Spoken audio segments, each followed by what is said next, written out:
Descuido ruso.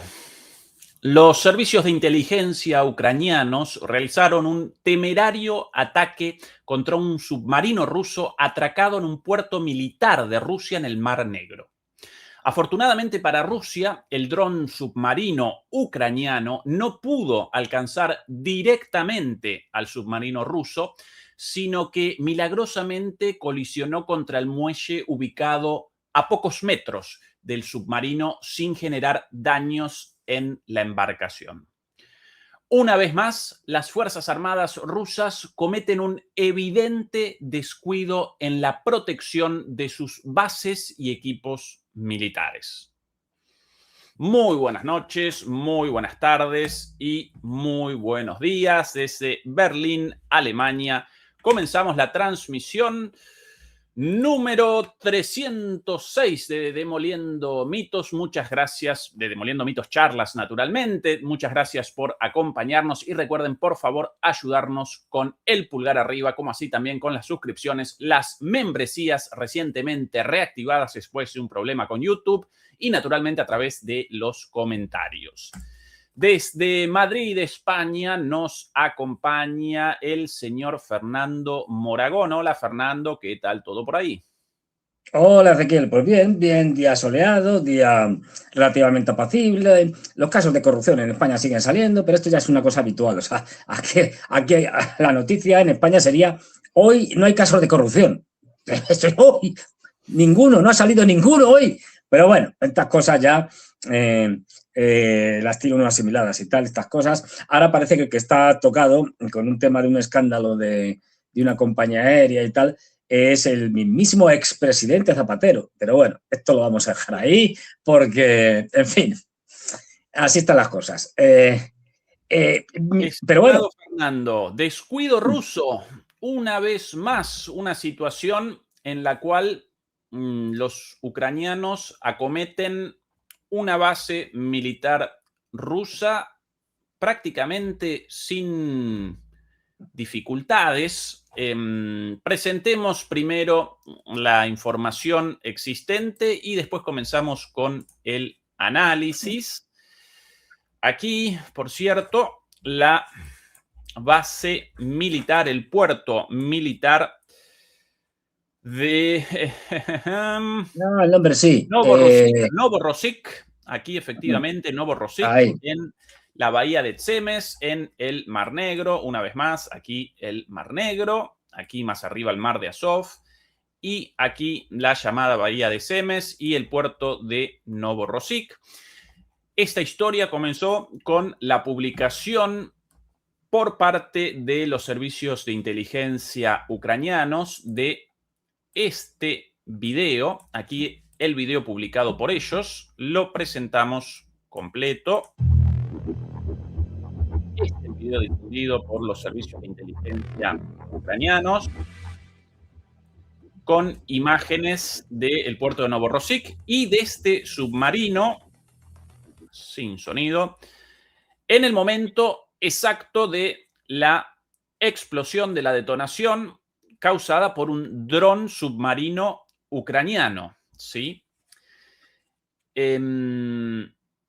Esto presentaron los servicios de inteligencia. Sin embargo, en ese mismo video, efectivamente documentan la explosión, pero podemos presenciar la explosión a un lado del submarino y no sobre el submarino.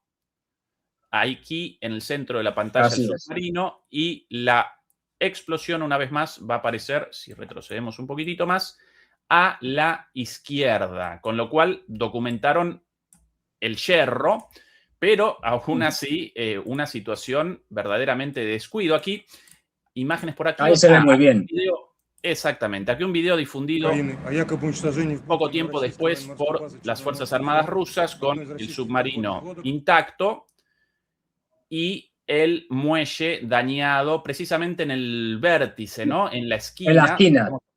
En la esquina, además se ve en las fotografías, ahora lo veremos, en las fotografías aéreas o satelitales, se ve perfectamente el muelle hace una especie de L, el submarino está en uno de los lados de la L ahí, y el impacto es justo en la esquina. Es el video, Fernando, con las dos Sí. imágenes satelitales, antes y después, esto muy rápido, pero atentos. La primera imagen, esta es la imagen, exactamente. La primera imagen, aquí abajo, esta es la primera imagen, el submarino, ¿me ayuda? ¿Podré? Sí, qué grande. Aquí el submarino, esta cosita de ahí, y en la segunda imagen, aquí, el submarino todavía en ese lugar y el impacto en la esquina, visto desde arriba nuestro mapa, exactamente aquí el submarino y aquí el impacto. El submarino en cuestión, un submarino de la clase Varshavianka Proyecto 636, un submarino diésel eléctrico, portador de misiles Caliber. Aparentemente uno de los submarinos de la clase Kilo soviética mejorados, conocidos por la OTAN como submarinos de clase Kilo mejorados. Los submarinos Kilo, unos submarinos muy populares en los tiempos de la Unión Soviética. Estos, evidentemente, construidos después de la disolución de la Unión Soviética, pero mejorados y por eso con la posibilidad del transporte de misiles Caliber. Sí, estos son los clásicos. Sí, los clásicos. A ver, los clásicos, es decir, es dentro de los diferentes tipos de submarinos, están los submarinos, digamos, estratégicos, que son submarinos que tienen un motor nuclear, que es el que los mueve, y al mismo tiempo llevan misiles estratégicos, misiles nucleares. Luego tenemos los submarinos de ataque, que tienen también un motor nuclear, pero no llevan armamento nuclear. Y luego están estos, que no tienen motor nuclear, tienen un motor electrodiesel y que, según cuentan, claro, esto es muy difícil de saber, pero son extremadamente silenciosos. Y estos son submarinos de ataque, pero ya digo, con motores electrodiesel, por lo tanto tienen menos capacidad de permanecer en el agua que los que tienen un motor nuclear. Pues bien, estos submarinos, que son claves y que los tienen todas las grandes flotas, los norteamericanos, etcétera, tienen sus equivalentes. Pues fijaros que aquí hay una cosa muy interesante. Esas imágenes que acaba de poner Ezequiel, que se ve ahí el puerto y tal, con los barcos, el submarino, la explosión, y dice, ¿esto? Los ucranianos, ¿cómo que tienen esto? Pues ahora vamos a explicar por qué los ucranianos tienen estas imágenes tan buenas del puerto. Pues porque aquí está la coña, digamos, y una de las varias negligencias de los rusos. Esto está tomado de una cámara que estaba instalada en el edificio del cuartel general ruso, allí en el puerto. Es decir, que hackearon la cámara. Por eso lo vemos también. Es decir, que dices, hombre, y aquí viene la crítica y dice claro, pues como resultado de este hackeo, el enemigo tuvo acceso a esta cámara, que es una clara negligencia, porque, claro, les permite controlar todo lo que se pasaba en ese momento. Y la cuestión es, y esta cámara estaba conectada a la red. Es decir, por eso la pudieron hackear. Si esta cámara no hubiera estado conectada a la red, digamos, conectada por cables internamente, pues no hubiera sido posible el hackeo. Esto ya es una primera cagada. Es decir, no puede ser. Tendrán que revisarlo. Y luego la otra, que es que cómo pasa el dron. ¿Cómo pasa el dron? Perdón. Estas llamadas espantosas, el spam. ¿Cómo pasa el dron? Pues el dron pasa porque hay una barrera, digamos, una especie de red metálica y tal, que evita que se pase a la zona de los muelles en el puerto. En la imagen sobre el mapa, la barrera, claro, que se baja y se sube. Cerrada, sí, evidentemente el dron pudo el traspaso en algún momento. Claro, la cosa es que el dron estuvo ahí esperando a que entrara o saliera alguien, algún barco, y aprovechó y se metió.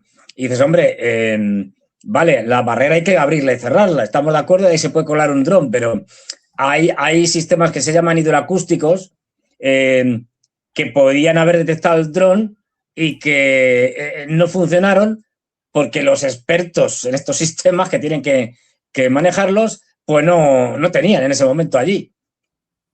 pues otro desastre. Han tenido la suerte en este caso de que, bueno, el dron ha impactado en la esquina, pero si hubiera impactado en el submarino, pues se podría haber ocasionado bastantes daños.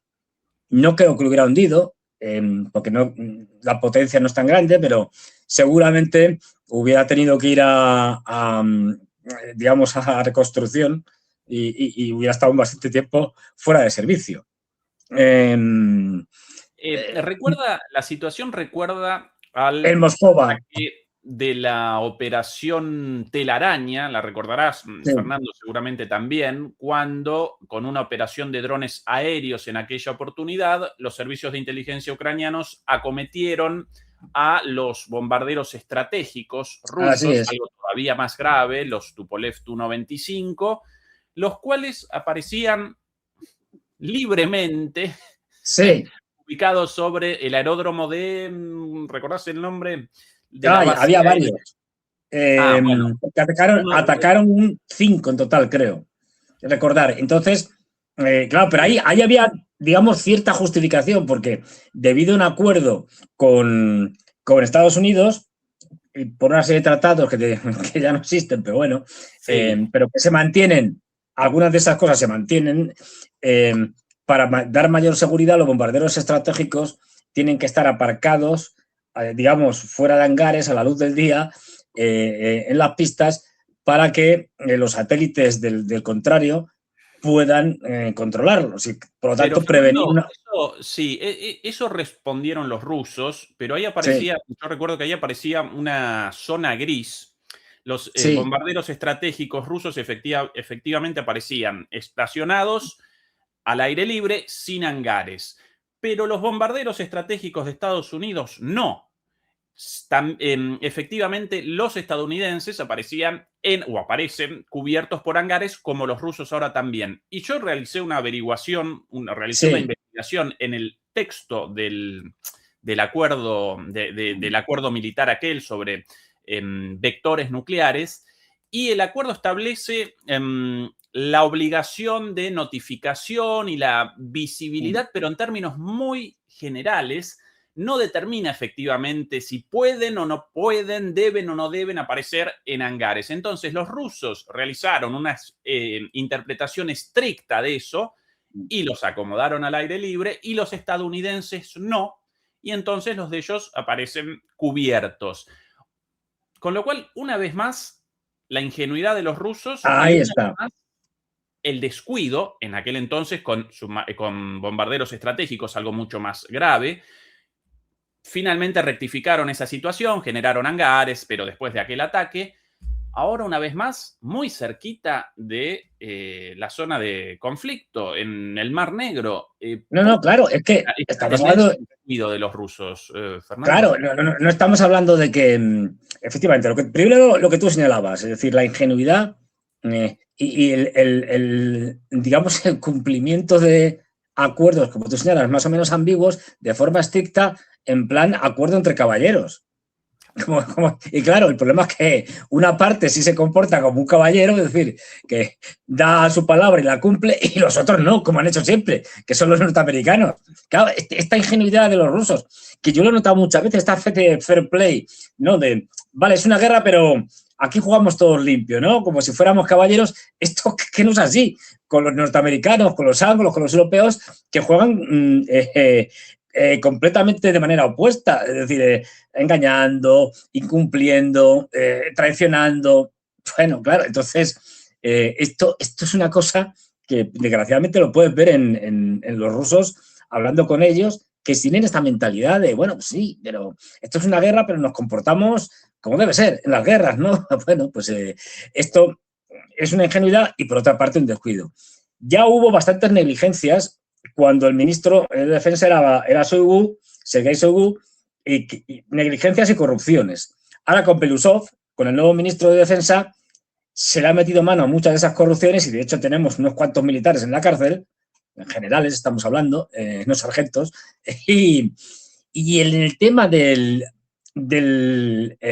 Mar Negro, de la flota del Mar Negro, sigue habiendo muchos problemas debido a negligencias. No olvidemos que esto ya empezó al principio de la guerra, ni más ni menos que con el hundimiento del Moscova, que era el buque insignia de la flota. A partir de ahí han seguido habiendo ataques de drones y tal, sobre Crimea, sobre los puertos también como Sebastopol, etcétera. Y dices, pero vamos a ver, por un lado, negligencia. De hecho, el almirante anterior lo cesaron justamente por esto, el que estaba allí en Crimea. Pero siguen sin arreglarlo. Y sobre todo, siguen siendo muy blandos. Las cosas como son. Es decir, mira, solo ahora estamos viendo, después de todo el lío con los petroleros que atacaron los ucranianos, etcétera, solo ahora estamos viendo un paso más adelante de los rusos a la hora de atacar el puerto de Odessa, que es que se limitaban a atacar. Esto los americanos era inconcebible, los norteamericanos. Es decir, se limitaban a atacar depósitos de armas o de combustible, instalaciones donde estaban los cuarteles generales de los rusos y de los británicos. No olvidemos que Odessa está lleno de británicos. Y este tipo de cosas. Ahora ya, como vimos el otro día, ya, mira, este barco va, nos lo cargamos porque lleva generadores diésel que les puede servir al ejército ucraniano. Pero dices, esto desde el primer día. Ahora no 4 años después. Es decir, hay lo del famoso que dice Putin de la operación quirúrgica, ¿no? Que nos lo contó hace un par de semanas y tal. Claro, diciendo aquello, no, es que esto es una operación quirúrgica, pero wow, si se meten ya los europeos, sea la operación quirúrgica, se acaba. Yo ahí es que hago una crítica al Kremlin y es decir, vale, está bien, y yo aplaudo que se haga una guerra, digamos, iba a decir un término que es incompatible, pero bueno, una guerra civilizada, las guerras no son nunca civilizadas, pero bueno, es decir, una guerra, digamos, con limitaciones, donde no se atacaba a la población civil, y la población civil que ha muerto ha sido producto inevitable de toda guerra, porque no nos engañemos. En cualquier guerra, por muy limitada y limpia que intente ser, muere población civil. ¿Por qué? Porque lanzas un misil o una andanada de artillería y falla, y le da, en vez de darle al objetivo, le da a la casa de al lado. Porque los ucranianos están intentando parar los misiles rusos, entonces interceptan un misil o un dron, el dron cae y cae donde cae, en cualquier lado. Es decir, igual que los misiles o los sistemas antiaéreos ucranianos, cuando disparan, pues el misil, si no da su objetivo, cae en otro lado. Es decir, esto es inevitable. Y claro, eso produce la muerte de civiles. Pero esto era lo opuesto, lo contrario absolutamente a lo que hemos visto en Gaza. Allí no, allí era arrasar y cuantos más civiles mueran, mejor. Claro, esto es, bueno, pues digamos que entre lo de Gaza y entre lo de los rusos hay una escala intermedia en la que, bueno, se puede hacer más cosas sin llegar a hacer las barbaridades que hacen los israelíes. Pues dices, bueno, esto no es de recibo. Como no es de recibo, lo digo porque además, desde el punto de vista ya ruso, dices, oiga, es que tanta precisión quirúrgica está retrasando la victoria rusa y eso le está costando a Rusia material, pero sobre todo le está costando rusos, le está costando soldados. Cuanto más tiempo dure la guerra, más soldados rusos van a morir. Entonces, yo ahí sí que critico la posición tan, digamos, moderada en términos militares y políticos del Kremlin, que tiene una desventaja. Por una parte, tiene esa ventaja de que evita la escalada. Yo entiendo que Putin no quiere una escalada, porque si vamos a una escalada por parte de los irresponsables europeos y en su momento de los norteamericanos de la administración Biden, pues acabamos una guerra nuclear y se acabó todo. Pero de ahí a lo contrario, tiene dos problemas. Uno, que es un mensaje que se ha ido mandando, sin pretenderlo seguramente, pero que se ha ido mandando a Occidente, a los ucranianos, a los europeos, a los norteamericanos, diciendo, bueno, las líneas rojas de los rusos no son líneas rojas como tal, podemos seguir escalando, podemos seguir mandando cosas y haciendo cosas que al final los rusos no van a responder. Con lo cual interpretan todo esto como debilidad. ¿Y qué pasa? que eso puede llevar justamente a un efecto no querido, ¿no? Contrario a lo que se pretende, que es que como lo interpretan como debilidad, los europeos, los ucranianos y antes los estadounidenses no hacían más que escalar. Bueno, los europeos y los ucranianos siguen haciéndolo, no hacían más que escalar. Y eso al final te lleva justo al efecto contrario, porque lo que tú pretendías era que no escalaran y como lo interpretan como debilidad, pues escalan.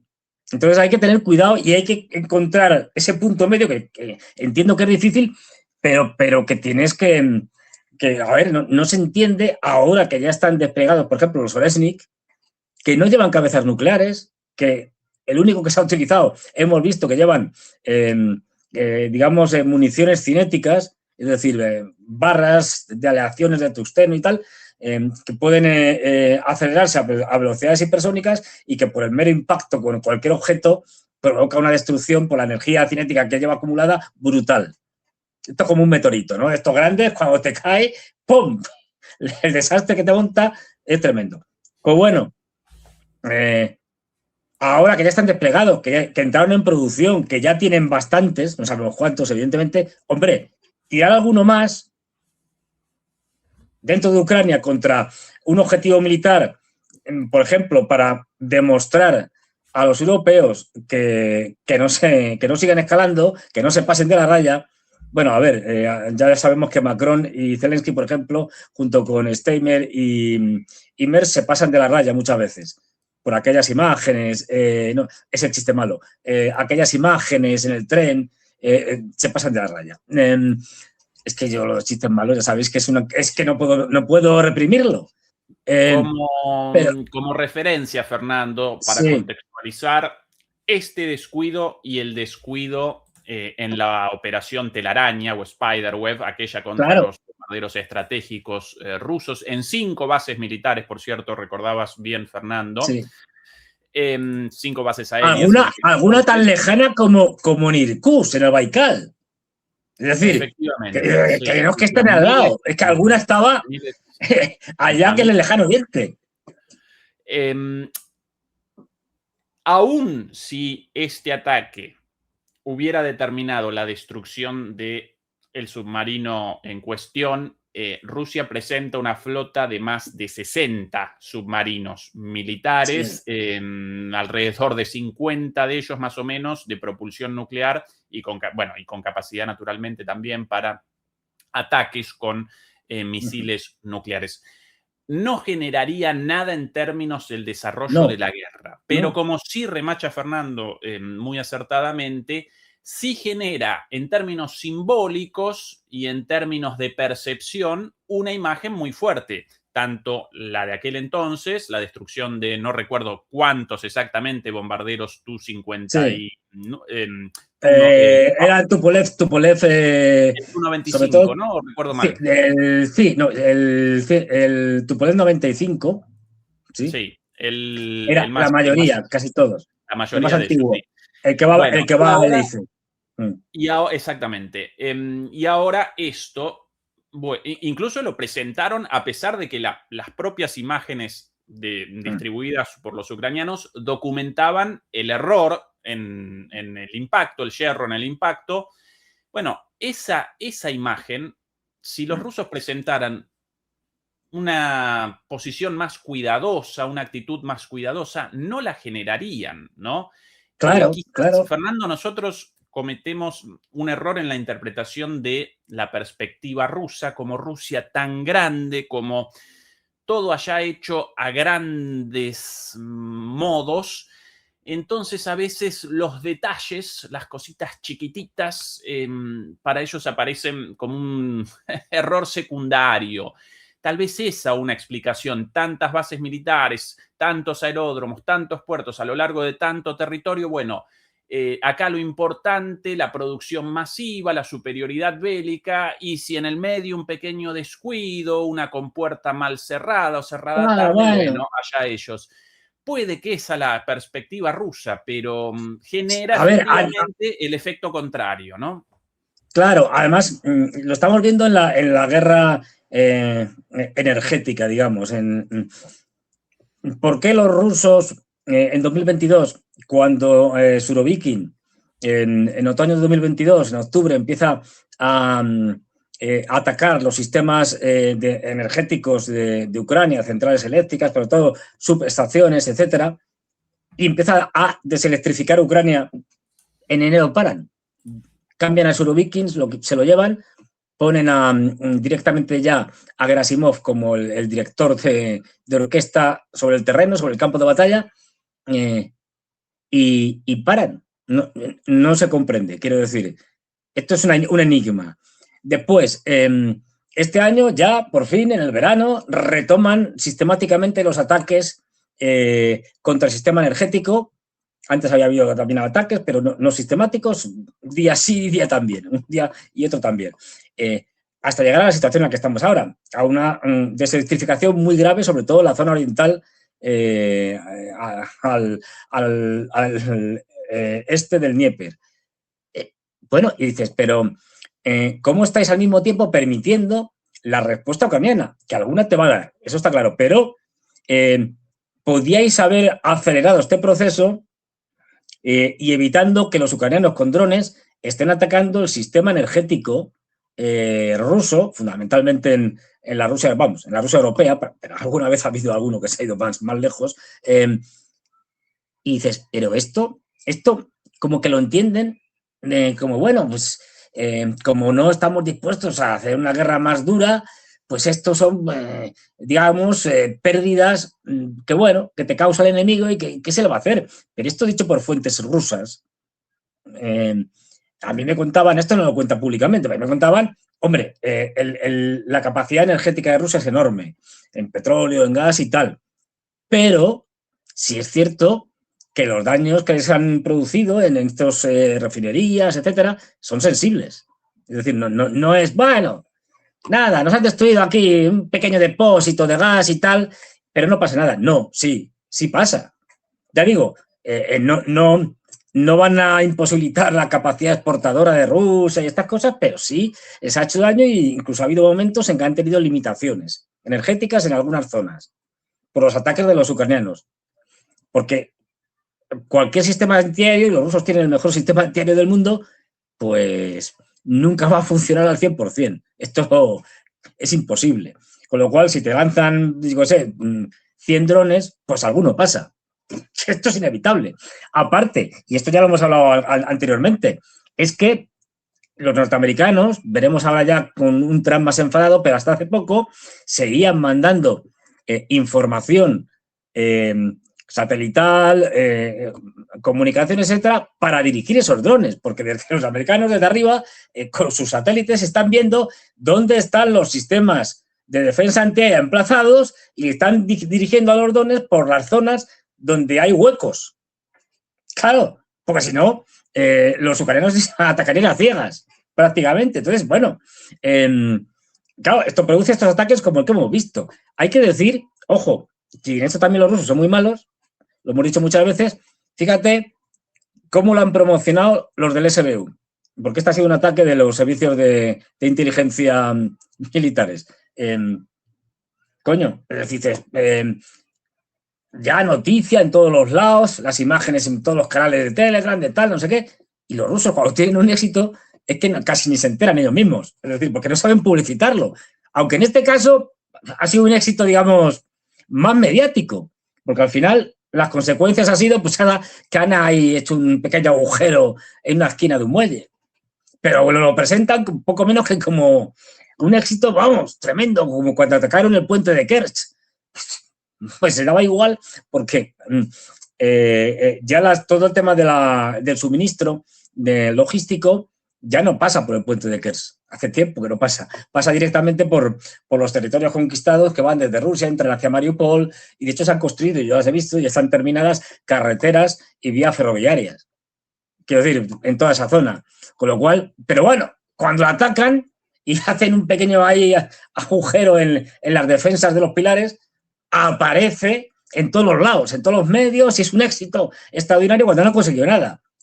Pues esto, los ucranianos lo hacen muy bien, es decir, el vender propagandísticamente éxitos que a veces son inexistentes, es decir, pero bueno, y los rusos, los éxitos reales, que no te lo saben vender, no te enteras.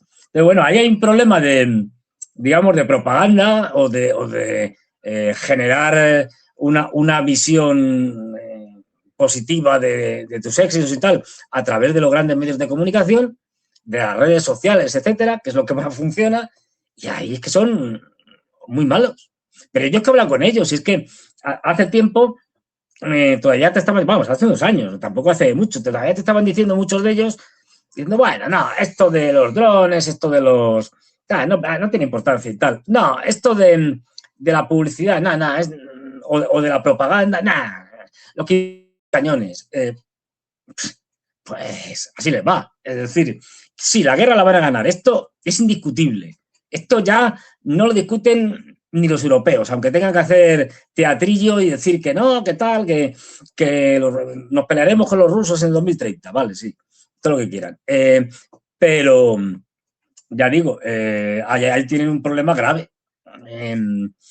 Pero vamos, la guerra se acaba en el 2026 y esto, la situación de colapso lo estamos viendo y además leía hoy mismo una información de que, por ejemplo, en este caso de los ucranianos, ya hay unidades, para que veáis cómo está la cosa, ya hay unidades debido a la cantidad de drones que tienen desplegados los rusos. Se habla de unos 6.000 al día.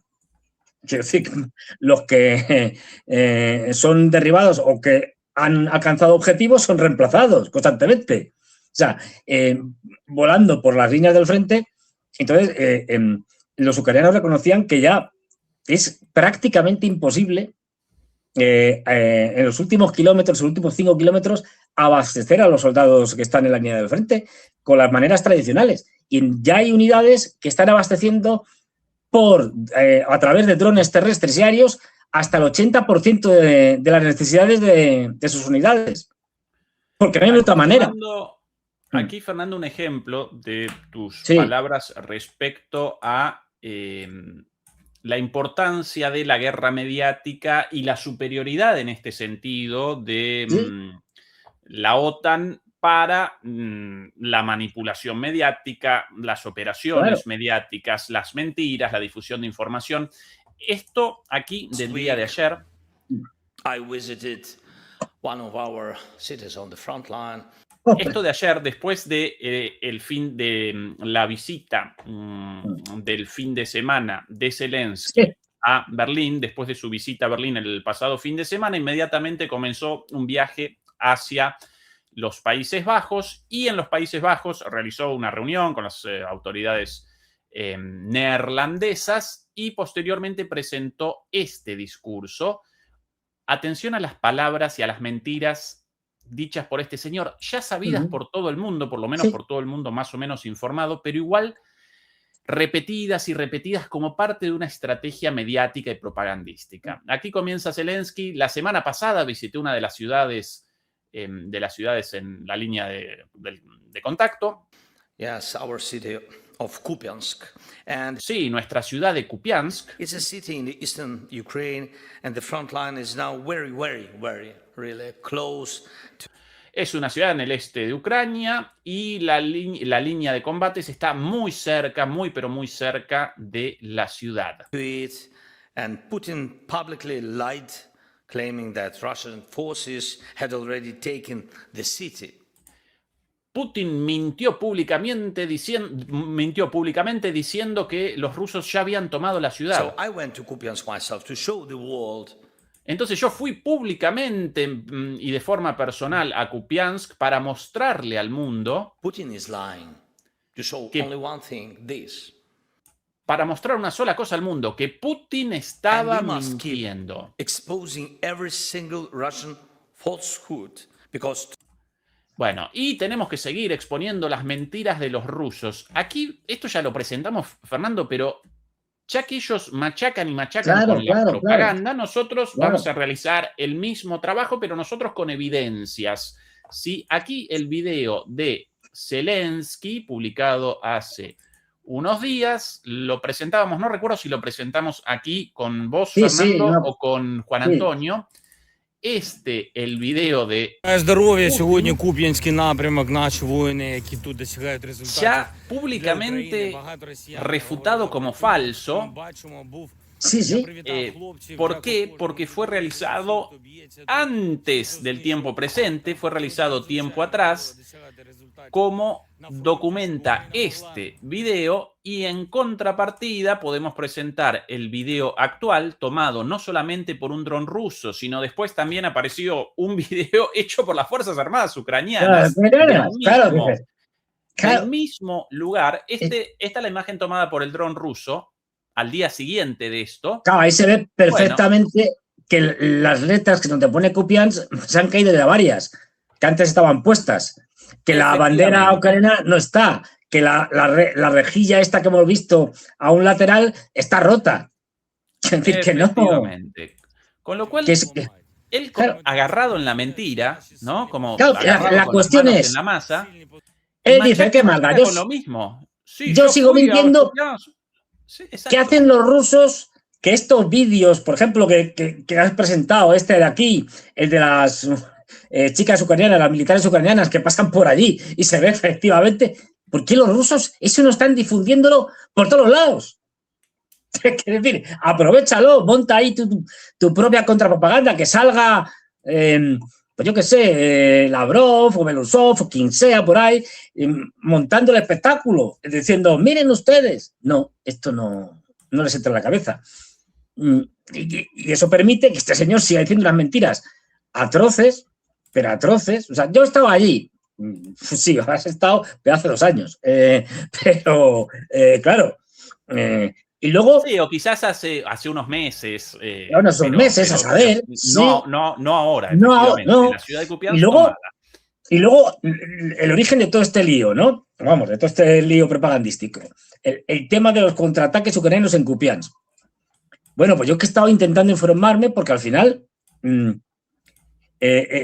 solo he encontrado a gente que suministraba pruebas de presencia ucraniana en alguna parte de Kupiansk en octubre. En octubre. Y poco más. Y encima fueron destrozados. Es decir, entonces, claro, video, Fernando, ahí el vídeo. ¿Qué pasa? Pasa al lado. Soldados ucranianas, difundido hace unos días.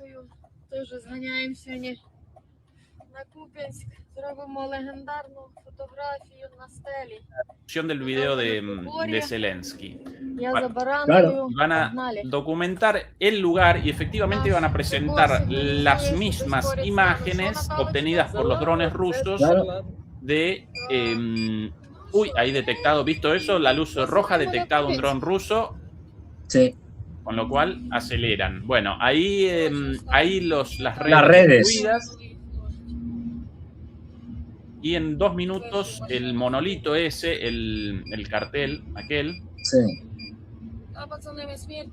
Esta es una zona tomada por los rusos, ahora en disputa, retomada aparentemente por los ucranianos, pero en disputa, con lo cual el video de Zelensky, ahí exactamente el monolito, el video de Zelensky falso, tomado tiempo atrás, ¿sí? Y como muestra de la situación actual, vamos a presenciar en el mismo video que de repente comienzan alarmas de drones rusos y hay que salir corriendo. Las soldados, sí, deben abandonar el lugar a las corridas con una cara de miedo lógica propia de una zona de las circunstancias, sí, efectivamente. Pero ahí se ve que casi no hay letras ya, que están caídas. Es decir, que no tiene nada que ver. En fin, esto no lo saben aprovechar los rusos. Es decir, esto no se les pasa por la cabeza, no tienen imaginación para estas cosas. Hay cosas que hacen muy bien. Fernando. Mira. Este atrapado en la red, ahí, si te fijas. Sí, y con el explosivo ahí, ¿eh? Eso. Claro, ¿no? Sí. A ver quién va a subir ahí a cogerlo. Aunque bueno, claro, esto es que es tremendo. Es decir, ya digo, ahora mismo la logística está cambiando completamente porque llevar suministros al frente es casi imposible. Ya sale corriendo. Ahí he escuchado la alarma primero, el pip, pip, pip de ese aparatito, y ahora la chica corriendo, bueno, con Sí, de cara hecho, terror en de, los la- ojos, de las por pocas, razón. de las pocas palabras que conozco en ruso, acaba de decir una muy corriente, que es algo así como suka, Sí, sí, sí. cuya traducción ¿No? más o Como, menos sería, joder, vámonos. Es decir, sí. Sí, y todos los del resto de las puteadas, todos los insultos bloqueados sí, ahí. Bueno, pero esto claro. una vez más, como muestra de las deficiencias rusas en la guerra mediática, en gran medida. Sí, sí, esto es un desastre, ya digo, en el punto de vista mediático lo hacen fatal. Es decir, sobre todo en este tipo de cosas, eh, eh, la guerra mediática, y no olvidemos también una cosa, a ver, yo entiendo que Zelensky desinforme. Es decir, están en guerra y la desinformación, el engaño, forman parte de la guerra. Pero claro, el problema está en que los rusos no saben hacerlo y dejan el campo libre a todo lo que dice Zelensky. ¿Por qué no ha salido alguien a refutar esto que ha dicho con los vídeos y tal, poniéndoselos encima, distribuyéndolo, mandándolo a todas las redes sociales, utilizando granjas Memes, de bots?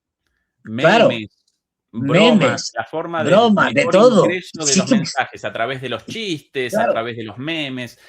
Ahora bien, Fernando, acá efectivamente los rusos cometen descuidos, cometen errores, pero en otros ámbitos presentan una superioridad evidente, Sí. como por ejemplo Fernando, ¿qué estamos presenciando en este video?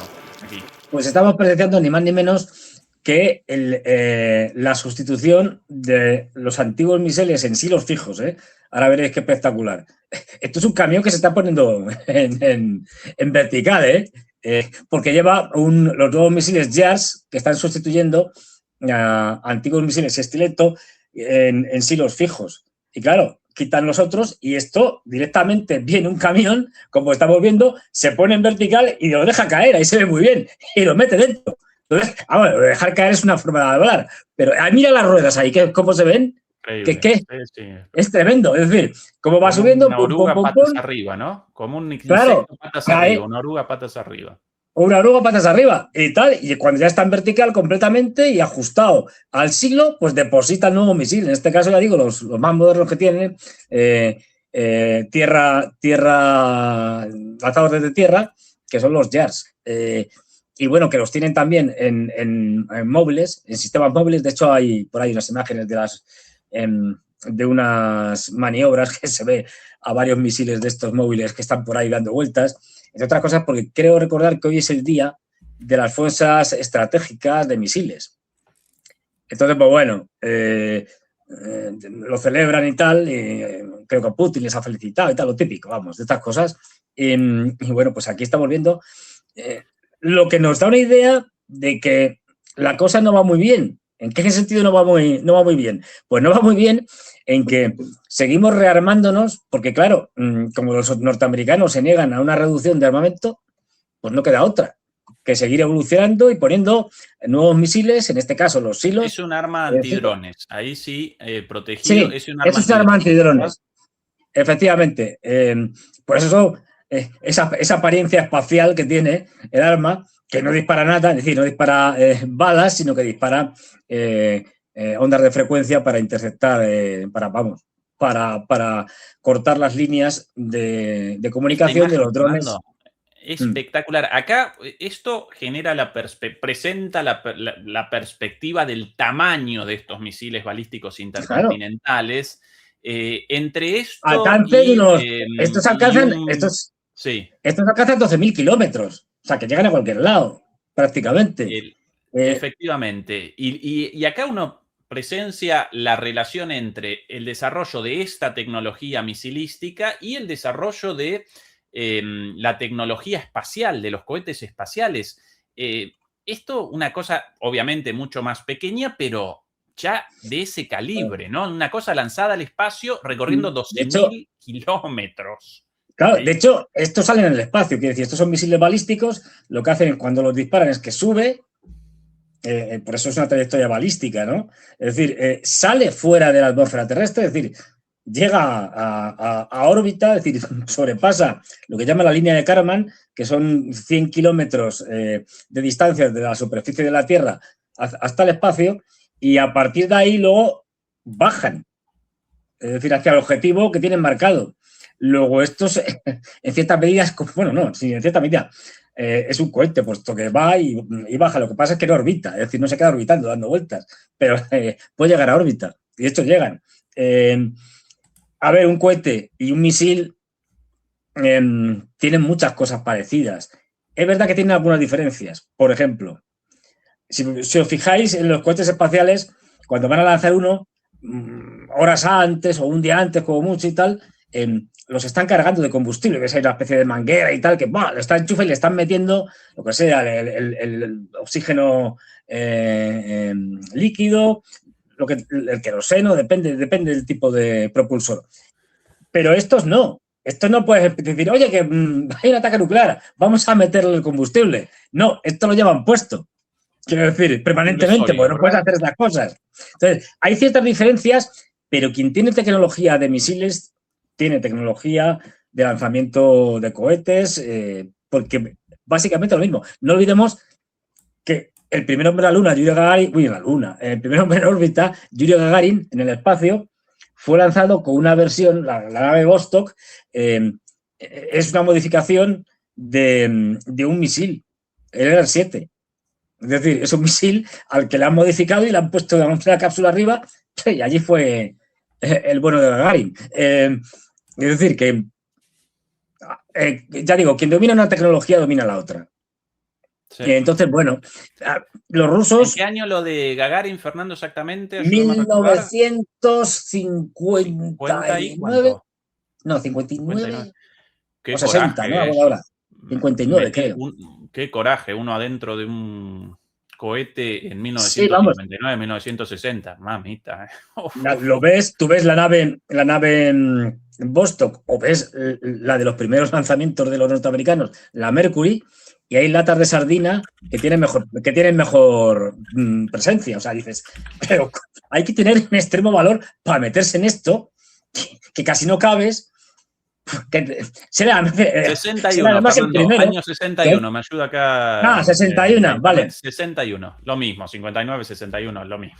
Sí, porque el 57 me parece que es el lanzamiento del Sputnik, creo, recordar. Luego van haciendo lanzamientos, 61, y luego después, al poco tiempo, lo lanzan los norteamericanos. Pero vamos, ya digo, si ves cualquier... Yo he visto las naves Soyuz y la Vostok y tal en Moscú, en un museo que tienen del espacio estupendo, y he visto también en Estados Unidos, en Washington, en el Museo del Aire y del Espacio, las cápsulas Mercury. Y cuando lo ves, pero ¿qué se mete en esto? Por Dios, hay que estar chiflado. Porque todavía ves... Las actuales, bueno, es que están muy mejoradas y tienen poco que ver, pero bueno, lo que es la típica nave Soyuz, vale, o lo que fueron las naves Apolo, dicen, bueno, sí, siguen yendo 3 como latas de sardinas ahí metidos a cajón, pero bueno, algo mejor. Pero esto era como una vieja película que hablaba de los inicios de la aviación, así cómica y tal, que se llamaba algo así como Aquellos locos y sus viejos cacharros. Efectivamente, sí. Volar con aquellas cosas. Recuerdo en el Museo de la NASA en Houston, los transbordadores y demás de aquel entonces, y también generaban la sensación de una lata de sardinas, ¿no? Del lado estadounidense, con lo cual en esa época prácticamente todos los transbordadores, los misiles, todo así. Es la época heroica de la carrera espacial en el sentido de que había que tener mucho valor para hacer lo que hicieron unos y otros. Y bueno, pero vamos, la cuestión es que, ojo, que tengamos claro que aunque hubieran hundido completamente el submarino, y hubieran montado una campaña propagandística tremenda, y encima hubiera servido para que los europeos hubieran dicho, no, si todavía pueden remontar el partido. Los ucranianos, cosa que es mentira, es decir, que tengamos claro que hubiera pasado lo que hubiera pasado, la guerra está ya decidida. Quiero decir, que da igual. Pues los rusos, depende de cómo lo hagan, perderán más hombres y material o menos. Pero la derrota es inevitable para los ucranianos. Y ojo, es verdad que los rusos cometen muchos errores, pero los ucranianos cometen 20 veces más. Las cosas como son. Y los Esto no- occidentales más todavía. Todavía, Y la claro. OTAN más todavía. Fernando, sin abandonar del todo Ucrania, por cierto, ¿qué tal nosotros ahora de likes? Un segundito, A ver, alrededor de 2000 demoledores conectados y todavía, muchísimos likes faltantes, así que no, por favor a recuerden ver, ayudarnos con el pulgar arriba contra la censura y recuerden por favor acompañarnos con las membresías, fueron desactivadas por YouTube durante un tiempo, por eso muchos de ustedes seguramente con un mensaje al respecto, las reactivamos, por favor ayúdennos con eso nos ayuda sí. muchísimo y a través naturalmente de nuestra cuenta de Y PayPal por, su- también. no, y por supuesto se aceptan grandes donaciones de miles o millones de euros debido a que la financiación china y rusa, pues no, vamos, que no nos dan ni un yuan ni un rublo. Así que debido a esto, habrá que retirar de la buena voluntad de nuestros Demoledores, demoledores. efectivamente. Porque ya digo, los rusos y los chinos es que no nos dan nada. Fernando, querido, entre las Sí. llamativas disposiciones del acuerdo de paz propuesto por Trump de 28 puntos, supuestamente ahora generaron la reducción a 20 puntos en estas últimas reuniones entre ucranianos, europeos y los negociadores estadounidenses Witkoff y Kushner. Entre todas esas disposiciones hay una referencia la realización de elecciones. Una establece la realización de elecciones en Ucrania. Zelensky ya respondió rápido de reflejos a esto. Si quieren elecciones, entonces necesaria una tregua y para eso necesaria la protección de Estados Unidos de la tregua. Bueno, todo un delirio. Lo que sí, más allá de todo esto, evidentemente la campaña electoral de alguna forma ya comenzó para los opositores a Zelensky y en ese contexto Zaluzhny el día de ayer presentó esto. Zaluzhny, por cierto, para quienes no lo recuerdan, hasta el año pasado, si no recuerdo mal, aquí el jefe No, de las Fuerzas 2 años Armadas, yo creo. Yo creo 2 que fue años ya. en 2000, joder, que pasa el tiempo, en 2023, en 2023 yo creo que fue cuando lo sustituyeron. Bien, hasta hace Le 2 nombraron años él, embajador en Londres. exactamente, el jefe de las Fuerzas Armadas ucranianas, el comandante máximo de las Fuerzas Armadas ucranianas, en su momento muy popular, por eso la decisión de Zelensky de su remoción y su reemplazo por Sirski, el segundo a cargo. Desde entonces participa o presenta el cargo de embajador nada más y nada menos que en Londres, que en Reino Unido. Y en este video difundido ayer por él, ya comenzó la campaña con algunas declaraciones muy fuertes, como por ejemplo esto, aquí el texto de sus declaraciones. En Ucrania podría estallar una guerra civil tras el regreso de las fuerzas ucranianas del frente. Tras el fin de las hostilidades, Ucrania corre el riesgo de enfrentarse a un conflicto interno. Sí. Alrededor de 1 millón de personas con experiencia en combate y armas en sus manos regresarán a su casa. Se prevé que estas personas se enfrenten a una fuerte caída de sus ingresos, a la falta de trabajo y de vivienda. En tales condiciones muchos pueden recurrir al dinero fácil, lo que inevitablemente provocará un aumento de la delincuencia, un incremento de las amenazas y una desestabilización política general. Los soldados ucranianos ya están empezando a ser percibidos como enemigos dentro del país, lo que solo agrava la situación y aumenta el riesgo de disturbios internos a gran escala. Esto que en buena parte es cierto, quiere decir que cuando un país es derrotado, el caos suele ser habitual, pero evidentemente Estados Unidos está aprovechando para hacer campaña, es decir, para decir, no, miren ustedes, viene el caos, el desastre y tal. Y bueno, ante esta situación terrible, yo me ofrezco para la posguerra y tal, para dirigir el país y hacerme cargo de esta responsabilidad tan grande que es el ser presidente de Ucrania, lo que sea.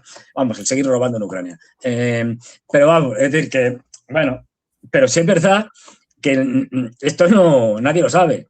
Quiero decir que cuando colapse el ejército, cuando colapse el gobierno de Zelensky, ¿qué puede pasar? Pues de todo.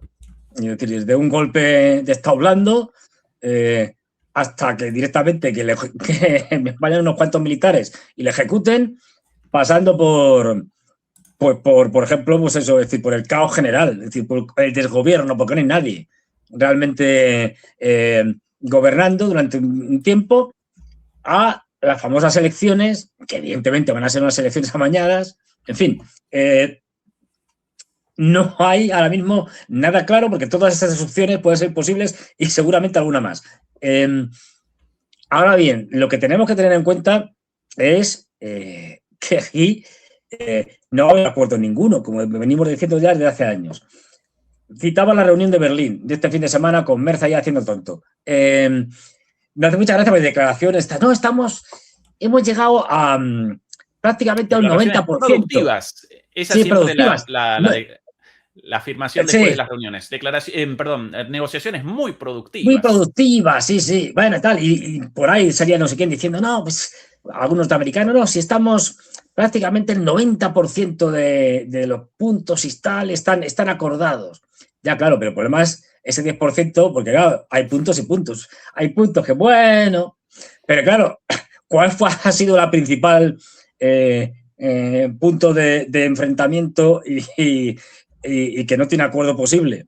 Pues porque los ucranianos se niegan a ceder territorio en Donetsk, incluso a reconocer que Donetsk es ya parte de Rusia, todo Donetsk. Es decir, son puntos tan vitales que dice Zelensky, no, bueno, pues, no nos unimos a la OTAN. No, si no te vas a unir a la OTAN, si eso ya está claro. Es decir, pero si al final el elemento clave de la propuesta esta de los 28 puntos reducidos luego a 19, ampliados a 20, ya no se sabe cuántos puntos son. Es decir, pero bueno, da igual. Si uno de los elementos clave es, mira, tienes que retirarte del Donbass y tú dices, no me voy a retirar del Donbass y además no reconozco que Donbass es parte de Rusia, tanto la parte que yo tengo como la que tienen los rusos. Pues que da igual que hayas acordado lo que quieras, hacer elecciones o ir a Marte. Es decir, esto se va a resolver militarmente y que no quepa duda. Es decir, esto, porque no hay posibilidad de entendimiento. Esto es como alguien ve a Hitler pactando, yo qué sé, con Stalin el final de la guerra en el año 45, en enero del 45. Pues no tiene sentido. Es decir, pues esto es algo parecido, ¿no?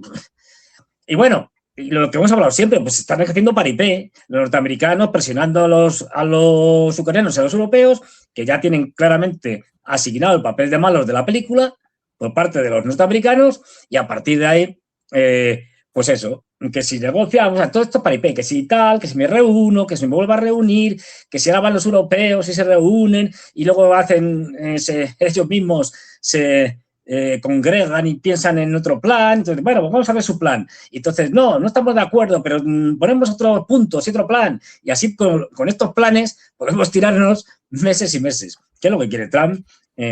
Y ya digo, cada vez con mayor presión y cada vez viendo más, mire usted, tiene que hacer elecciones, señor Zelensky, mire usted, tiene que irse, tiene tal. Ya digo, esto está acabado y sobre todo vamos a ver que es la clave de lo que puede pasar en la Ucrania del 2026, la reacción de los neonazis. Es decir, del grupo de poder de los neonazis, de los ultranacionalistas, que están ahí y que no van a dejar, y que no dejan que Zelensky, que le importa un pimiento Ucrania, vamos, lo que quiere ahora ya es retirarse y que le garanticen que no se lo van a cargar. Es decir, pero vamos, la clave es esa, que los neonazis no dejan hacer ninguna concesión y son los que están presionando a la camarilla de oportunistas corruptos, que son Zelensky y compañía, y que eso hace que, porque Zelensky sabe perfectamente que en el momento que diga que sí, es que van allí al Palacio Presidencial y se lo cargan, porque además lo han dicho, incluso públicamente. Entonces, bueno, esto no va a ningún lado, esto es paripé. Mientras tanto, la situación en Ucrania y particularmente en Kiev está descrita aquí por el señor Popenko, si no recuerdo mal, uno de los directores de la empresa más importante de producción de electricidad en Ucrania. Con un segundo de tiempo voy a poder determinar exactamente el cargo de este señor Popenko. Por cierto, Fernando, esto como cortesía de nuestro canal de Telegram amigo, Guerras y Geopolítica. No lo desaprovechen, todo el mundo invitado a la suscripción a ese canal. Excelente, con muy buena información, todo en español. Aquí sus palabras sobre la situación real en Kiev. Atención. Начнем с Киева. В Киеве ситуация со светом, если мы не придем к мирному энергетическому треку, как это было в прошлом году, реальность Киева будет заключаться в том, что Киев будет при ближайших морозах -5, которые нам обещают через неделю-две, Киев будет 20-22 часа без света. ПС Киевская разбита, практически разбита. Пропускная ее способность минимальная. ПС Киевская отвечает за передачу электроэнергии от Ровенской АЭС на Киев. Покрытие внутренней генерации Киевом 20-25%, то, что есть в области. То есть дефицит электроэнергии Киевской области, Киевский регион, 70%. Вот нам даже 70% электроэнергии где-то найти. За все это отвечает ПС Киевская. Она практически разбита. 1-2 туда прилета, и вот мы будем пользоваться вот этими 20-25%. Но эти 20-25% сейчас, когда потребление электроэнергии связано, еще тепло достаточно. Если температура будет -10, вот эти 20-25% превратятся в 10. И Киев 20-22 часа реально заключается в том, что Киев будет сидеть просто без света. Más claro agua. Clarito, ¿no? Es decir, más claro agua. Es decir, vienen ustedes, es decir, ese proceso de destrucción de la capacidad eléctrica de Ucrania, pues se está viendo. Y dicen, Jefe de la Unión de Consumidores de Servicios Públicos de Ucrania. Es el cargo de este señor. El cargo de este señor. Pues este hombre lo está diciendo. Dice, miren ustedes, es que la subestación esta eléctrica que provee a Kiev ha sido destruida. Habla de Rovno, que esta es una central nuclear, si mal no recuerdo, pero claro, que provee a Kiev, entre otras cosas, y dice, pero es que si las subestaciones intermedias están destruidas, aquí no llega. Prácticamente no llega nada. Y te está diciendo, mire usted, es que vamos a tener un suministro pues, del 25% de lo que deberíamos, o del 20%. Es decir, que ¿y de dónde vamos a sacar el 70%? Pues de ningún sitio. Y ojo, avisa, dice, vamos a ver, que es normal. Es decir, pues en 1 o 2 semanas, pues estamos en invierno, en Kiev, que está al norte de Ucrania, no olvidemos, pues tendremos temperaturas de -5 grados. Por cierto, sí, Fernando, -5 como una temperatura baja, pero no de las más bajas. Puede ser a -20 la temperatura en un invierno crudo. Aquí en Berlín mismo, allá en Ucrania. Sí. Te digo, y por eso se ya dice, no, es que si esto baja a -10, ya se acabó. 20 a 22 horas sin electricidad. Es decir, eso no se puede vivir en una ciudad así en invierno. Habría que evacuarla. Estamos hablando de evacuar a 2,5 millones de personas. Esto es un disparate y un desastre lo que se puede generar. Y esto depende ya, como que lo señalan, depende ya, digamos, de eso, de lo que hablábamos al principio, del fair play de los rusos. Si los rusos quieren cargarse definitivamente la capacidad eléctrica de Kiev o no. Esto ya es cuestión de ellos, pero vamos, si siguen atacando como están haciendo hasta ahora, es decir, no olvidemos que aunque ya apenas lo comentamos, salvo cuando hay un gran ataque y tal, pero todos los días se está atacando el sistema energético, logístico de Ucrania. A veces te centras más en lo que pasa en Odessa, porque también atacan Odessa, a veces nos centramos en otra cosa, pero todos los días se están atacando estaciones eléctricas, subestaciones, repetidores, etcétera. Y esto da para lo que da. Así que vamos a ver cómo responde la población, que tampoco lo sabemos, cuando estemos en enero y estos fríos estén ahí al máximo. Veremos, pero la cosa pinta mal. Ya digo, están en manos de los rusos. Fernando, querido, realizamos un salto hacia el continente americano debido a una situación de extremada tensión a raíz de la publicación del presidente estadounidense Donald Trump de esta amenaza, de esta orden de un bloqueo prácticamente a Venezuela. El mensaje de Trump el día de ayer. Venezuela está completamente rodeada por la armada más grande jamás reunida en la historia de Sudamérica. Esto solo crecerá y la conmoción para ellos será como nunca antes la han visto hasta que devuelvan a Estados Unidos todo el petróleo, las tierras y otros activos que nos robaron previamente. ¿Qué maldad? El régimen ilegítimo, ya cualquier cosa. Se lo inventa todo, es alucinante. El régimen ilegítimo de Maduro está utilizando el petróleo de estos yacimientos robados para financiarse el narcoterrorismo, la trata de personas, el asesinato y el secuestro. En cualquier momento, Venezuela también es responsable de la muerte de Kennedy, del asesinato a Kennedy. Por el robo de nuestros activos y por muchas otras razones, incluyendo el terrorismo, el narcotráfico y la trata de personas, el régimen venezolano ha sido designado como una organización terrorista extranjera. Por lo tanto, yo ordeno el bloqueo total y completo de todos los petroleros autorizados que entran y salen de Venezuela. Los inmigrantes ilegales y criminales que el régimen de Maduro ha enviado a Estados Unidos durante la débil e inepta administración de Biden están siendo devueltos a Venezuela a un ritmo acelerado. Estados Unidos no permitirá que criminales amenacen o dañen nuestra nación, ni permitirá que un régimen hostil se apodere de nuestro petróleo, tierras ni ningún otro activo, todo lo cual debe ser devuelto a Estados Unidos inmediatamente. En paralelo, el día de ayer, algunos aviones de combate estadounidenses, por sobre todas las cosas F-18, revoloteaban en los alrededores del el espacio aéreo venezolano. Y, por cierto, también del día de ayer, esto muy interesante, todavía no pude determinar la resolución de esto, pero aparentemente a través de esta publicación estableció un bloqueo contra los petroleros sancionados por Estados Unidos, petroleros sancionados no por su relación con Venezuela, sino por su relación con Irán, con lo cual todo entremezclado, Venezuela, Irán, el narcotráfico, la trata de personas, la expropiación supuesta de tierras y de petróleo estadounidense en Venezuela, un delirio. Pero el día de ayer, un petrolero considerado de la flota en las sombras de Rusia recorría aguas del Caribe, ingresando hacia Venezuela, y hasta el momento no aparecieron noticias de la detención del embargo de este petrolero ruso llamado Hyperion.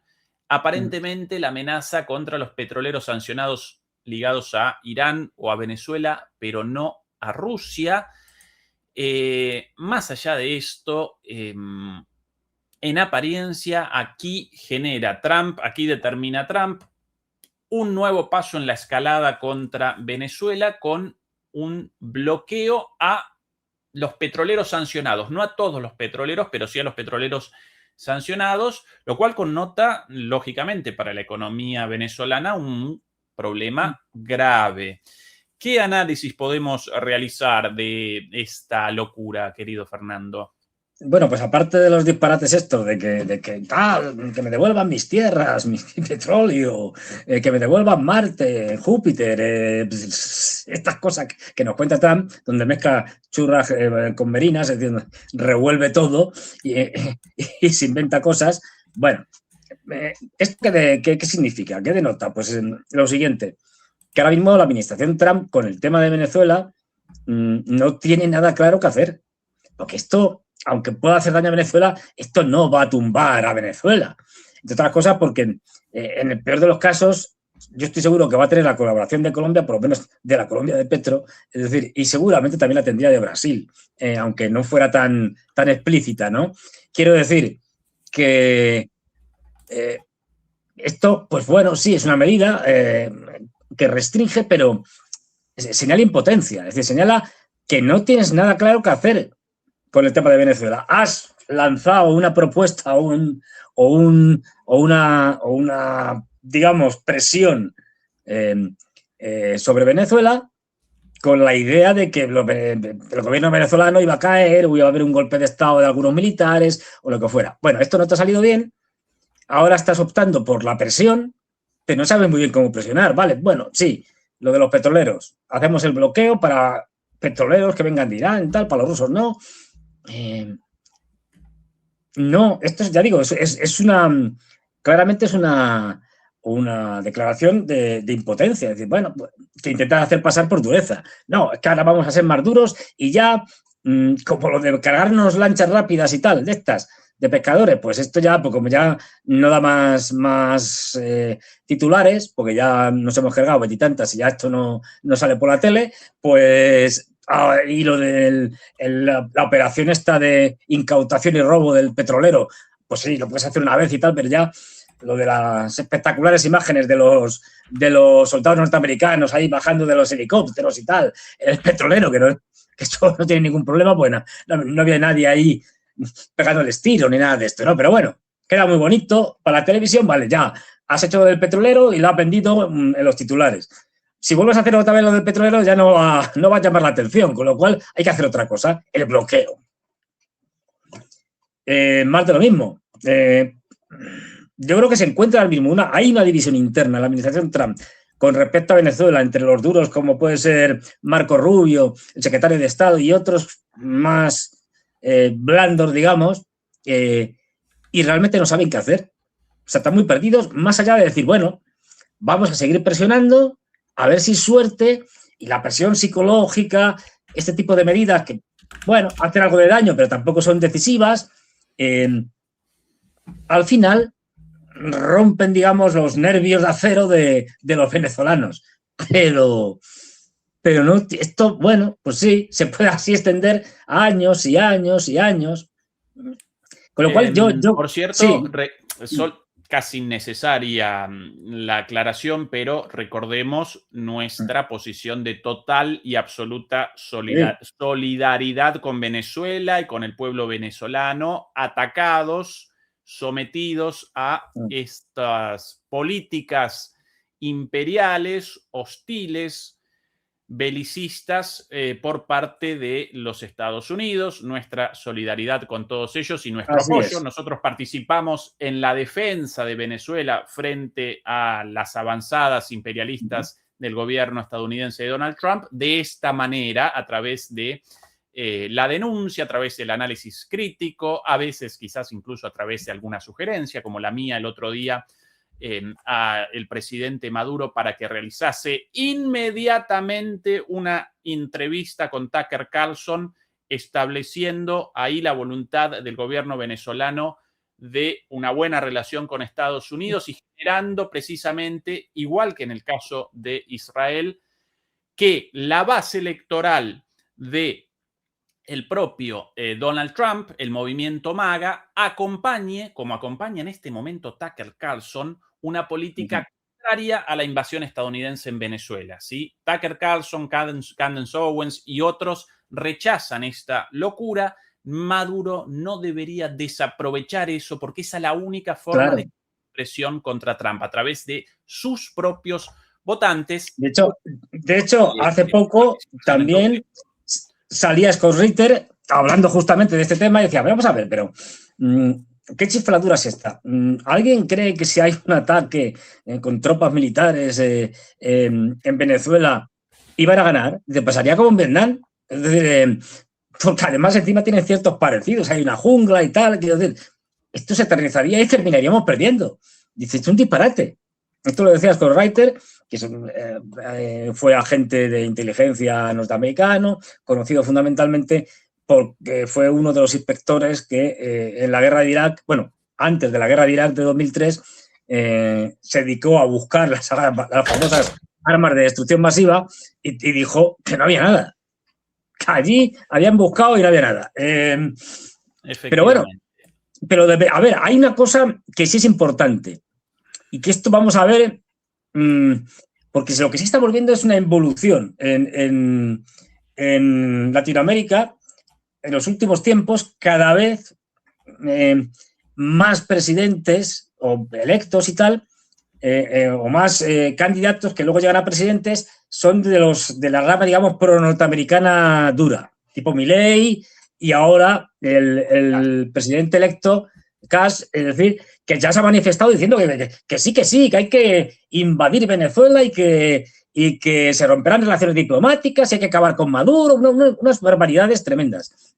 Es decir, bueno, pues cada vez son más. Y evidentemente, esta gente tiene el apoyo no solo político y diplomático, financiero y de todo tipo para llegar al poder por parte de Estados Unidos, porque le interesa este tipo de presidentes. Y cada vez estamos viendo que están cayendo, pasó en Bolivia, es decir, ahí sí que Trump tiene una situación favorable desde el punto de vista de que cada vez son menos los países con presidentes que se oponen a la política imperialista de Donald Trump. Y esto es preocupante. Y no solo... y además, estos no es que la apoyen, sino que la jalean y están dispuestos a todo, incluso en algunos casos ya se está negociando la posibilidad de poner bases militares norteamericanas en países que no las había. Este es el objetivo, Fernando. Trump quiere siervos en América Latina. Sí. No quiere gobiernos soberanos, estados soberanos, pueblos independientes. Quiere siervos, lamebotas, como Milei, como Kast, como Noboa en Ecuador, y participa activamente en ese sentido, a veces a través de declaraciones abiertamente intervencionistas en las campañas electorales, a veces a través de préstamos económicos, o por lo menos la promesa de préstamos económicos, y en el caso de Venezuela, directamente a través de la amenaza militar. Por aquí, las declaraciones, atención a esto interesante, de Lukashenko sobre Venezuela, el presidente de Bielorrusia, entrevistado por la televisión estadounidense. Muy interesante. Хотелось бы поговорить о Венесуэле. Как вы видите, что происходит между Венесуэлой и США? Пока ничего не происходит, но я вижу интерес Соединенных Штатов Америки к Венесуэле. Понимаю Трампа во многом, потому что Венесуэла рядом, как Украина рядом с Россией. Поэтому там есть интерес по многим вопросам. Абсолютно убежден, что все вопросы, все пожелания Соединенных Штатов Америки можно сегодня решить абсолютно мирным путем. Я думаю, что в ближайшее время нам удастся на эту тему поговорить с Дональдом Трампом, и я ему много чего интересного скажу. Война ни к чему не приведет. Вчера я Джону Коулу об этом говорил. Это я ему сказал, будет второй Вьетнам. Вам он нужен? Не нужен. Поэтому не надо там воевать. Там можно договориться. Un segundo Vietnam, y aquí otras palabras, más palabras de Lukashenko ahora sobre Maduro. Ahí. Все бросит и уйдет, убежит. Это крепкий человек, это чавист, это как Чавес. Он крепкий мужик, порядочный, вменяемый человек, с которым можно разговаривать и договариваться. Clarito, Lukashenko, segundo Vietnam, Maduro no va a abandonar el gobierno, escapando. Y a propósito de Chávez, Fernando, no quiero desaprovechar la oportunidad de recordar al comandante Chávez con sus palabras en aquel entonces, con muchísima... Ay, comandante, cómo lo querríamos vivo. El petróleo. Y ya sabemos en que casi todo el mundo, que eso podría ocurrir quizás cuando sea... Por lo menos la sospecha cada vez más grande, ¿no? Atención a las palabras de Chávez en aquel entonces. Cuando se acabe el petróleo en casi todo el mundo, que para allá vamos. Eso podría ocurrir quizá a finales de este siglo. Cuando se acabe el petróleo en este mundo, quedarán 5 países todavía con reservas importantes. Rusia, Irán, Arabia Saudí, Irak y Venezuela. Pero ese es un asunto que le da a Venezuela una importancia especial, y no ahora, desde hace un siglo. La pausa por la música de fondo, eso muy probablemente Ya. pueda generar el bloqueo del video, pero qué casualidad, ¿no, Fernando? Justo esos países. Suscribo completamente lo que decía Chávez, y es que es así. Quiero decir, esto ya es más que sabido y hay un montón de informes de todo tipo de organizaciones, artículos, etcétera, que lo están diciendo. Y como decía Chávez, él sabía que en este siglo nos vamos a quedar sin petróleo. No porque no vaya a haber petróleo. Es decir, porque el petróleo sigue existiendo. El problema es que nuestra capacidad para extraer el petróleo cada vez de más difícil extracción llegará un momento en que no será rentable. Es decir, dicho de otra manera, si para sacar un barril de petróleo necesito una energía equivalente a 2 barriles de petróleo, no tiene sentido. Es decir, pues a eso llegaremos. Y no llegaremos dentro de 2000 años, no. Llegaremos seguramente como mucho en un par de décadas. Como mucho. Ya se está viendo. Ya hay, por ejemplo, problemas en muchos países con el diésel, porque no hay. Es decir, y cada vez más caro. Entonces, Chávez ahí dice que efectivamente estamos en el momento que lo decía Chávez, y seguiremos estando cada vez más en una guerra mundial por el control de los recursos energéticos. Y ahí hay 5 países claves que tienen grandes reservas. Irak, qué casualidad, que la invadieron los norteamericanos. Oye, ¿será qué cosas? Arabia Saudí, si se quiere, los países del Golfo, pero sobre todo Arabia Saudí, luego Rusia, efectivamente, y Venezuela e Irán. Irán también atacado, Venezuela ya vemos cómo está. Qué casualidad que los conflictos se generan, y lo de Rusia con el tema de Ucrania, que se generan contra países que tienen grandes recursos que son fundamentales para la supervivencia de los países. Y como sabemos que vamos a un mundo de escasez de energía, esto está, ya digo, más que dicho, comprobado, pues está claro que esos países van a ser vitales y el imperio norteamericano tiene que garantizarse esa energía y lo puede hacer de varias maneras. Una, intentando invadir un país como Venezuela, que lo tienen al lado y que es clave, o por lo menos presionándole militarmente. 2, en el caso de Rusia, como no le ha funcionado la guerra esta que iba a destruir a Rusia, entre comillas, pues rebobinando, que es lo que está haciendo Trump, diciendo, bueno, venga, haced lo que queráis en Ucrania, pero yo necesito llegar a acuerdos con vosotros en temas económicos, especialmente en temas energéticos. Porque no lo olvidemos, Estados Unidos, ahora mismo, en el caso del gas, es exportador de gas. En el caso del petróleo, no. Tiene que importar. Pero ha podido tener grandes producciones, récord todos los años, de petróleo y de gas gracias a la fracturación hidráulica, a un petróleo y un gas de muy mala calidad, que es el de esquisto. Y eso son pozos que se agotan en 5 años y ya se sabe perfectamente más o menos la capacidad de extraer que hay, y se sabe que en la próxima década el petróleo y el gas de esquisto se acaba en Estados Unidos. Y a partir de ahí necesita obligatoriamente hacerse con el control, por las buenas o por las malas, de gas y petróleo del resto del mundo. Por eso está atacando Irán y apoyando a los israelíes para que machaquen a los iraníes. Por eso estamos viendo lo de Venezuela. Por eso ahora que no ha funcionado la guerra contra Rusia a través de Ucrania, estamos viendo un intento de reconciliación. Pues está claro. Por la misma razón que los chinos, entre otras muchas cosas o razones, se llevan muy bien con los rusos porque necesitan el gas y el petróleo ruso. Y lo tienen al lado, encima son vecinos. Es decir, esto son cosas obvias, y por la misma razón que los chinos llegan a grandes acuerdos con los saudíes y no llegan a grandes acuerdos con España, que no tiene petróleo, pues porque Arabia Saudí no son los grandes productores mundiales y además un petróleo de excelente calidad y de muy fácil extracción, muy barato de extraer. Y lo mismo con Irak, que hay cosas que son obvias.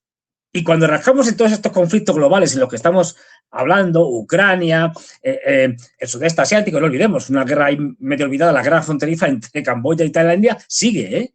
Otra cosa es que pues, no nos dé tiempo a hablar, pero sigue. Es decir, todos los conflictos que hay en el Sahel, Mali, Burkina Faso, Sudán, Níger, que hay uno detrás de otro, todo tiene que ver con eso.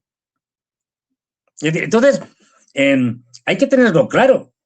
Y por eso Europa, que no tiene recursos, excepto Noruega, que tiene gas y tal, pero vamos, no va para todos. Es decir, nosotros no tenemos ni petróleo ni gas, ni minerales estratégicos ni nada de esto, pero lo importante es que ni tenemos petróleo ni gas, ni tenemos ni capacidad militar para presionar, como hacen los norteamericanos, ni nada que ofrecer para negociar con los grandes productores. Se lo podemos comprar, siempre y cuando tengamos dinero y no hagamos cosas como vamos a hacer, como el robo de los activos del Banco Central ruso, que cuando lo hagamos, y todo pinta que la cosa va a ser inevitable, nos vamos a hundir económicamente porque todo el mundo va a decir, a Europa no llevamos nada, cero, no son fiables. Pues en eso estamos. Por eso Europa, cuando yo digo que Europa ha entrado en una segunda edad media, es que no tiene nada que ofrecer a los demás. Por cierto, Fernando, ya comenzaron masivamente las declaraciones de repudio de los parlamentarios europeos contra este bloqueo a Venezuela. Ah, ¿no? Es un suicidio. Ah, no. ¿Qué? ¿Qué? En caso de declaraciones de repudio, no, contra Irán, contra Palestina, contra Corea del Norte, contra Venezuela, contra todos ellos, inmediatamente aparecen desesperados por la declaración oficial de repudio, de rechazo. En este caso, un país abiertamente Estados Unidos, determina un bloqueo contra otro país para la captura del petróleo venezolano declarado aquí como propiedad de Estados Unidos, porque sí, y los eurodiputados, Ursula von der Leyen, los jefes de Estado europeos, calladitos la boca, como buenos, indignos, amorales, lacras, ¿sí? Calladitos la boca, con la colita entre las patas frente a Estados Unidos. Y luego tienen la desfachatez encima, los europeos, de salir diciendo por ahí aquello de no, pero es que usted no cumple, tal país no cumple con los derechos humanos, usted no es una democracia, por favor.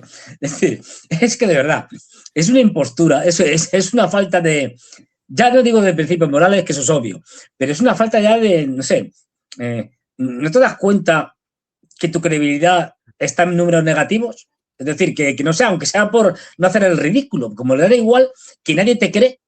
Es decir, que son mentiras Fernando, tan groseras. Querido, ya sobre el final queremos presentar algo interesante. A propósito, por favor, recuerden el pulgar arriba, recuerden las suscripciones gratuitas, las membresías, para quienes abandonaron las membresías por una cuestión ligada a YouTube, ya las reactivamos. Por favor, ayúdenos así a través de los comentarios. También todas las interacciones con la plataforma nos ayudan a la difusión de nuestros videos y por ende nos ayudan contra la censura permanente, la desmonetización de nuestros análisis. Y por cierto, Fernando, sobre el final, a propósito de grandes como Chávez y chiquitos como los líderes europeos, atención a esto entre grandes y chiquitos.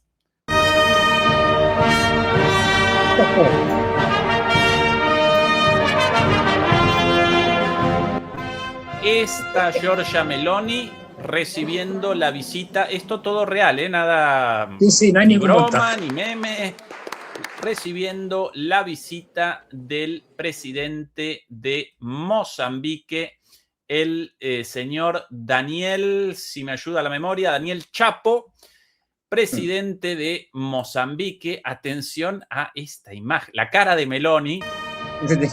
Si no llego a me voy a desnucar. El señor Daniel Chapo de 2,4 metros y Meloni, ni idea, posiblemente 1,55 m. La diferencia, mamita. Pero es como una, fíjate, es como una metáfora de la realidad, ¿no? Un África emergente, cada vez con más recursos, con crecimiento demográfico, con un montón de cosas, representando aquí al sur global, no solo a África, sino también a otros países. Y Meloni es eso, es Europa. Un enano, es decir, frente al resto del mundo. 1,63 m, la altura oficial seguramente un poquito menos, seguramente menos, de Giorgia Meloni, más los tacos. Y este señor, 2,4 m, para jugador de básquet, una altura verdaderamente ideal para el básquet, mucho más alto. Está la imagen simpática de... Claro, pero ya digo, es esa metáfora, ¿no? De un sur global ascendente que crece y una Europa menguante, es decir, representada metafóricamente en esta diferencia de alturas entre Meloni y el presidente de Mozambique. Esta es la pura realidad. No vamos a comenzar con más chistes respecto a, bueno, las alturas y las compatibilidades. Las alturas, para acá, sí. Para qué no. Pero bueno, lo he dejado ahí a la imaginación de los demoledores y las demoledoras. Fernando, querido, vamos a redondear hoy por aquí. En un ratito comienza el programa de Eduardo Bior por nuestro canal hermano de MP Geopolítica. Recuerden que este es el último mes de MP Geopolítica con programas propios en vivo, así que no lo desaprovechen. Muchas gracias por habernos acompañado. Un abrazo grande y Fernando con su programa propio en DMP el viernes. Y el domingo de vuelta por acá, ¿verdad? Efectivamente. Hasta pronto, querido Fernando. Hasta luego. Chao.